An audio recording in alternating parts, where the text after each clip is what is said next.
اسلام کی بنیاد دو معاہدوں پر ہے، وہ روحانی معاہدے ہیں۔ ایک تو شہادت ہے جس پر مسلمان یکجا ہیں، یعنی ان کی روح حضرت محمد کی تعلیمات سے جڑی ہوئی ہے، اور دوسرا معاہدہ وہ ہے جو آج ہمارا موضوع گفتگو ہوگا، ذمی معاہدہ کہلاتا ہے۔ یہ ان غیر مسلم کے ساتھ معاہدہ ہے جو اسلامی حکومت میں رہتے ہیں۔ آپ 2 قلعوں یا محلوں کا تصور کریں، یہ روحانی قلعے ہیں۔ ایک میں تو مسلمان رہتے ہیں اور دوسرا وہ ہے جس میں غیر مسلم ہے۔ ان دونوں کو اسلام کنٹرول کرتا ہے اور یہ مسلمانوں کا تیار کردہ ہے۔ اس میں ایک تو مسلمانوں کے لیے معاہدہ ہے اور دوسرا غیر مسلم کی اطاعت گزاری کے لیے معاہدہ۔ جب آپ مسلمانوں میں خدمت کرتے ہیں تو آپ کے لیے ایک چیلنج ہے، جہاں مسیحی غیر مسلم قلعے میں اسلام کے پھیلائے ہوئے جال میں پھنس سکتے ہیں۔ یہ صرف اسلام کی طرح محض جال ہی نہیں جہاں روحانی قوتیں مسلمانوں کو محبوس رکھتی ہیں، بلکہ اسلام غیر مسلموں پر ایسی بندشیں لگانے کا لائحہ عمل بھی رکھتا ہے۔ اس لیے آپ جب مسلمانوں میں خدمات انجام دیتے ہیں تو لازمی ہے کہ آپ ان معاہدوں کی روحانی شکل کو سمجھیں۔ جب آپ کسی کو اسلام سے مسیحی ایمان کی طرف دعوت دیتے ہیں تو آپ ان کو آزاد ہونے کی دعوت دیتے ہیں تاکہ وہ بچ جائے اور چھڑا لیا جائے۔ یہ ضروری ہے کہ آپ انہیں ایک قلعے سے چھڑا کر دوسرے میں نہ لے جائیں، بلکہ یہ کہ دونوں سے چھڑا لیے جائیں یا آزاد کیے جائیں۔ وہ مسیحی کلیسیا جو اسلام کے تحت طویل عرصے تک تگ و دو کرتی رہی ہے اور دکھ اٹھاتی رہی ہے، انہیں اپنی بندشوں سے آزاد ہونے کی ضرورت ہے، اور وہ ہے ذمی ہونے کی بندش جس میں وہ مجبوری کی زندگی گزارتے رہے۔ میں نے مسیحیوں کے ان معجزات کو بھی دیکھا ہے جو ذمی سوچ میں رہنے کے خوف کی دنیا سے آزاد ہوئے اور اس کے بعد انہوں نے مسلمانوں میں مؤثر کام کیا۔ یہی وجہ ہے کہ دوسرے معاہدے کو سنجیدگی سے لیا جائے جو ذمیوں کا معاہدہ ہے۔ اس کی تشریح کی ضرورت ہوگی کہ یہ معاہدہ کیسے کام کرتا اور مزاحمت کرتا ہے۔ بعد ازاں میں آپ کو ایسی دعائیں اور خدمتی طریقہ کار بتاؤں گا تاکہ آپ ان دونوں معاہدوں کے خلاف کھڑے ہو سکیں اور لوگوں کو ان سے آزاد کرا سکیں۔ ہم اس کو لازماً سیکھیں گے، لیکن ابھی ذمی معاہدے پر بات کروں گا، اس لیے ہمارے لیے یہ موقع ہوگا کہ ہم اس پر بھی غور کریں، لیکن یہاں ہم ذمی معاہدوں کی تشریح کریں گے۔ اسلام 2 قسم کی اطاعتوں کو پیش کرتا ہے۔ پہلی قسم نامریدوں کی اطاعت ہے۔ جب آپ کہتے ہیں کہ میں تسلیم کرتا ہوں تو اس کا لغوی مطلب یہ ہے کہ میں مسلمان ہوتا ہوں۔ دوسری قسم کی اطاعت یا تسلیم کرنا فتح کو تسلیم کرنا ہے۔ جب کوئی غیر مسلم کمیونٹی اسلامی حکومت کے تحت رہنے کے لیے مانتی ہے اور اس کے اختیار کو تسلیم کرتی ہے تو یہ سیاسی اطاعت ہے جس میں ایک اہم روحانی پہلو بھی ہے جسے آپ دیکھیں گے۔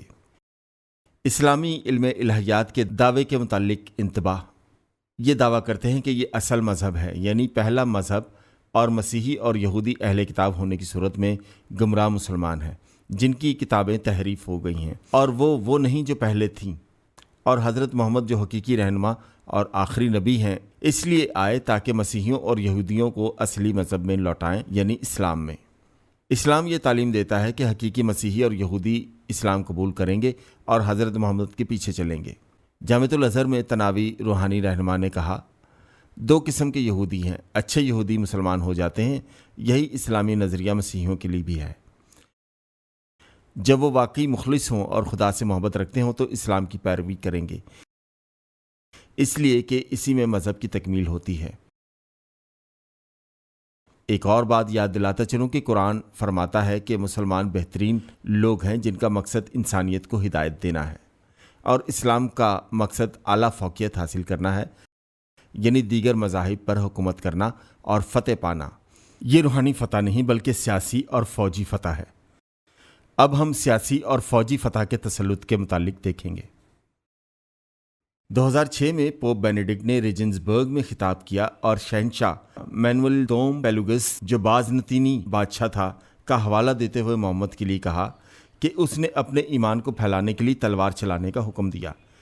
اس بات پر مسلم دنیا میں تہلکہ مچ گیا۔ یہ تو محض ادبی خطاب تھا، ایک لیکچر، اس کے رد عمل کا سوچا بھی نہیں جا سکتا تھا۔ نتیجتاً افریقہ میں ایک راہبہ کو مار ڈالا گیا اور اس کے علاوہ بڑی گڑبڑ ہوئی اور اس افراتفری میں کئی آدمی مارے گئے۔ مسلمان رہنماؤں نے احتجاج کیا کہ اسلام تشدد سے نہیں پھیلایا گیا۔ مفتی اعظم سعودی عرب شیخ عبدالعزیز الشیخ کا جواب بڑا دلچسپ تھا۔ انہوں نے پوپ کے جواب میں کہا، حضرت محمد نے 3 باتوں میں سے ایک چننے کے لیے کہا ہے۔ نمبر 1 اسلام قبول کر لو، نمبر 2 شکست قبول کر لو، نمبر 3 یا ٹیکس ادا کیا کرو۔ دراصل تیسری تلوار ہے۔ یوں وہ اس ملک میں اسلام کے زیر حکومت رہ سکتے ہیں، وہ اسلام کے تحفظ میں اپنے مذہب پر چل سکتے ہیں، جو قرآن اور سنت کو پڑھتے ہیں وہ اس ثمر کو سمجھ سکتے ہیں۔ وہ جو کہہ رہے تھے وہ یہ تھا کہ اسلام زور سے نہیں پھیلا، کیونکہ لوگوں کو ایک بات کا چناؤ کرنا تھا کہ وہ ہتھیار ڈال کر اسلامی حکومت کے تحت رہ سکتے تھے۔ اس لیے انہیں مجبور نہیں کیا گیا کہ وہ مسلمان بنیں، انہیں اختیار تھا کہ وہ اسلام کو قبول کر لیں۔ اس لیے آپ مذہب کو یہ کہہ کر الزام نہیں دے سکتے کہ اسلام فوجی قوت سے پھیلا تھا۔ یہ بڑا دلچسپ جواب تھا۔ انہوں نے اس بات کی تصدیق کر دی جس کا وہ انکار کر رہے تھے۔ تو یہ ہے کلاسک نظریہ۔ اسلام جب پھیلا تو اس نے 3 باتوں کا چناؤ کرنے کے لیے کہا۔ اسلامی نظریے سے ترویح مذہب دعویٰ ہے جس کے لیے جہاد کا طریقہ استعمال کیا جا سکتا ہے۔ سعودی عرب کے پہلے چیف جسٹس نے عدالتی فیصلہ دیا۔ پہل لڑنا یا اس کا ترجمہ قتل کرنا بھی کیا جا سکتا ہے منع تھا، بعد میں اس کی اجازت دی گئی اور اس کے بعد فرض کر دیا گیا۔ وہ حضرت محمد کی زندگی کے مختلف مراحل کے متعلق بتا رہے تھے۔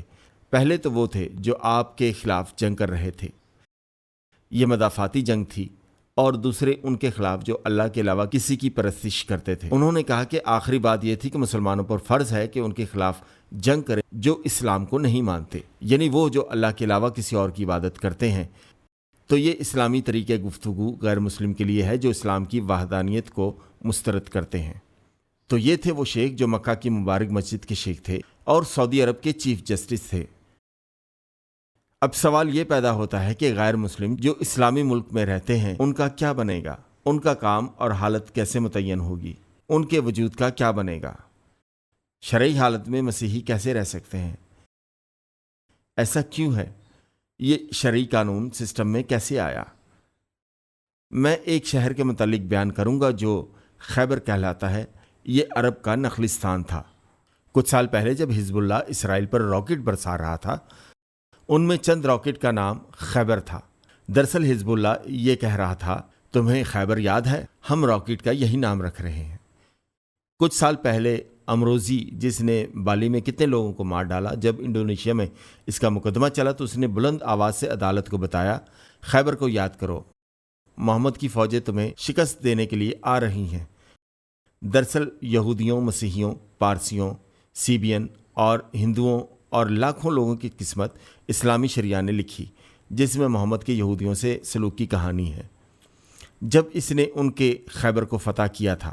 یہ تاریخ اسلام کا اہم واقعہ ہے جو اسلامی شریعہ کو قائم کرنے کی بنیاد ہے۔ جہاں غیر مسلم کی حالت اسلامی ملک میں کیا ہوگی؟ مدینہ میں یہودیوں نے حضرت محمد کے لیے مشکل پیدا کر دی۔ وہ ان سے بحث کرتے تھے، ان کا خیال تھا کہ وہ انہیں اپنا مسیح جان کر قبول کر لیں گے جس کی وہ امید لگائے بیٹھے تھے۔ محمد کی سوانح حیات میں وہ لوگ جو بہت بحث کرتے تھے کہتے تھے، مدینہ میں یہودیوں کے ربی ان سے مشکل گفتگو کرتے تھے۔